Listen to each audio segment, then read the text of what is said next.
Kamusta na mga ka-knockout? Ang pag-uusapan natin ngayon ay ang isa sa mga sikat na anime, boxing, na kilala natin dito sa Pilipinas, ang Hajime no Ippo o Knockout. Habang wala pa po ang bagong season, hayaan nyo muna ako ang magkwento sa inyo galing sa manga. Tara, simulan na natin ang kwento.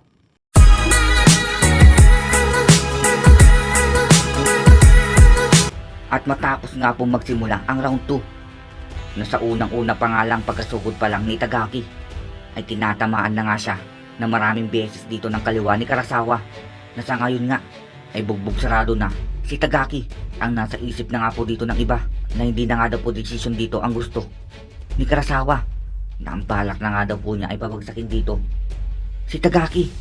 At tuloy tayo sinasabi nga dito ng manonood, tingnan nyo ang mukha niya, namamagana ang mukha ni Tagaki. Hindi na siya makagalaw. Kahit ngayon, wala na, tapos na ito. Sinisigaw nga po dito ng mga manonood.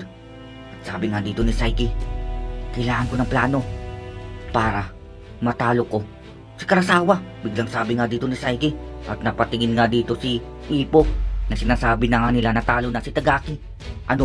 Sabi nga po dito ni Saiki sa kanya, wala. Sabi nga po niya dito na napakasama nga daw po ngayon ng kalagayan ni Tagaki. At nakangiti nga dito si Sanada. Wala akong masabi, sabi nga po dito sa isip ni Mokunochi. Ano? Wala ka bang advice sa kanya? Wala ka bang sasabihin na kahit ano sa kanya? Sabi nga po dito nila Major Yagi at Coach Kamugawa kay Mr. Shinoda. Habang ito, kitang-kita nga po na nabubugbog na paulit-ulit na tinatanggap ni Itagaki ang suntok ni Karasawa. Hindi ko kailangan si Tagaki, na kung ano nga daw po ang ginagawa ngayon ni Tagaki ay ito nga daw po ang mahalaga.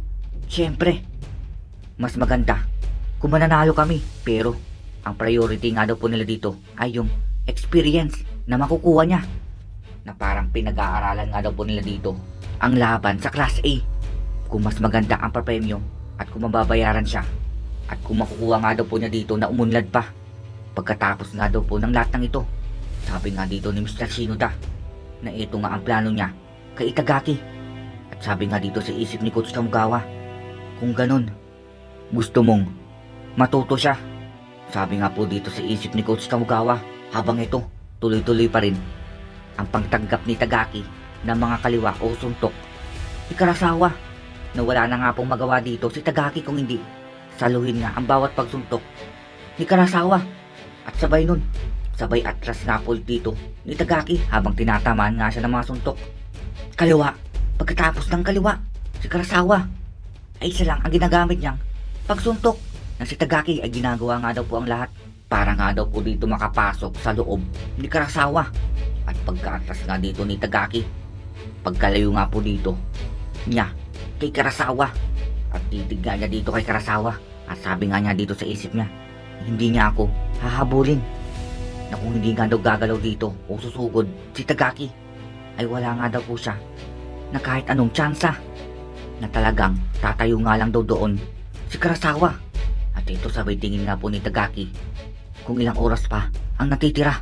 At ito pagkakita nga po niya, 30 seconds nang nakakalipas, na 3 minuto na nga lang daw po dito ang natitira sa goal niya, na kung isipin mo nga daw po na practical ay napaka-imposible na. Sabi nga niya dito to, nawawalan na nga po ng pag-asa si Tagaki, na naiinis nga po siya. At ito nga sabi niya sa isip niya, nung simula pa lang ba, meron na ba talaga akong pag-asa para doon? O hindi kaya napakayabang ko lang sa buong oras na yun para nga daw po isipin ito ni Tagaki na magagawa niya na babagsakin nga daw po si Karasawa sa loob lang ng 5 minuto. At tuloy tayo ito, nakakainis. Sinisigaw nga niya dito sa isip niya. At biglang naalala nga po niya dito ang kanyang senpai na si Ippo, na sa huli na ang ginawa nga daw po dito ni Ippo ay pinapatunayan nga daw po niya kay Tagaki na talagang hindi talaga kapanipaniwala dito si senpai niya. Sabi nga po dito sa isip ni Tagaki. At naalala nga rin niya ang sinabi sa kanya dito ni Mr. Shinoda bago magsimula ang round 2, na bigyang pansin nga daw po niya ang lahat sa Inis ngang sabi dito, tanong nga po niya sa sarili niya na hindi na nga daw po dito makalapit o makapasok si Tagaki.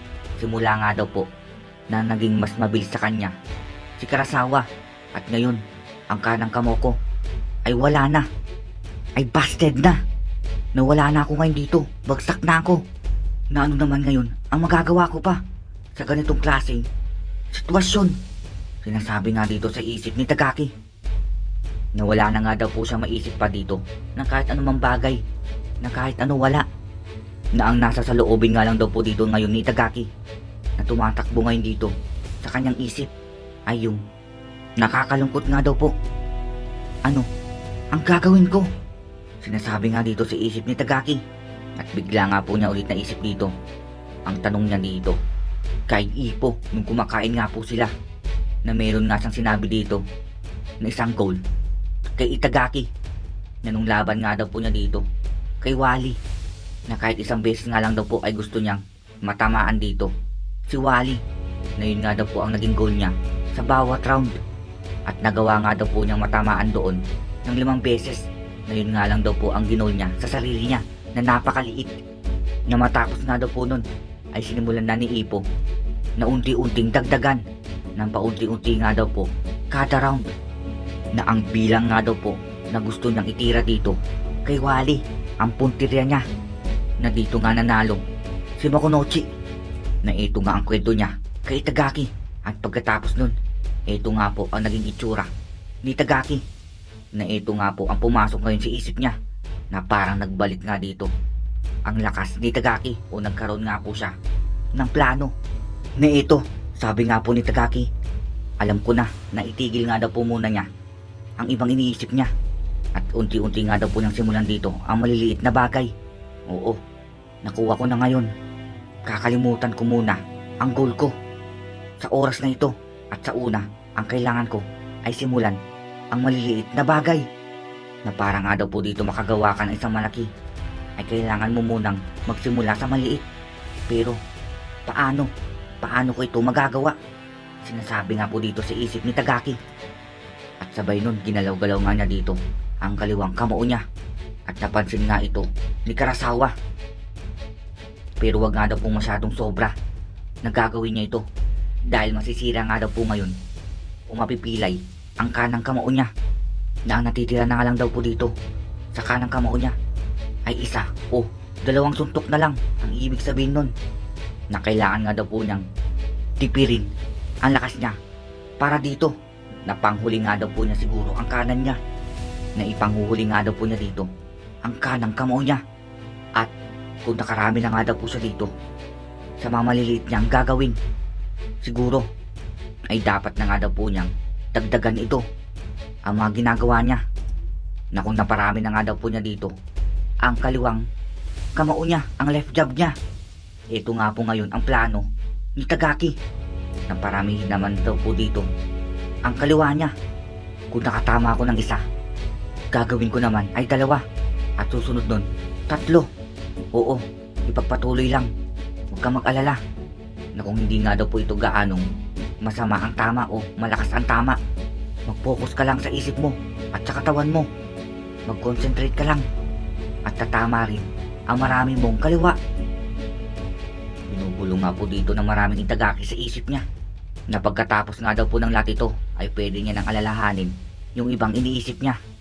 Nang unang gawin nga daw po niya dito ay mag-concentrate siya na matamaan niya si Karasawa na mga kaliwa niya, na kahit 1 lang, yun lang, gawin mo lang simple, kaliwa lang. Sigaw nga po dito ng mga malilit na Itagaki, at ito unti-unti na nga po silang nawawala. O sige, sabi na nga po dito ni Tagaki, at sisimulan na nga niya dito ang marami niyang kaliwa, na dito na nga po niya sisimulan ang pagbabalik ni Tagaki. At dito po nagtatapos ang ating chapter. Maraming salamat po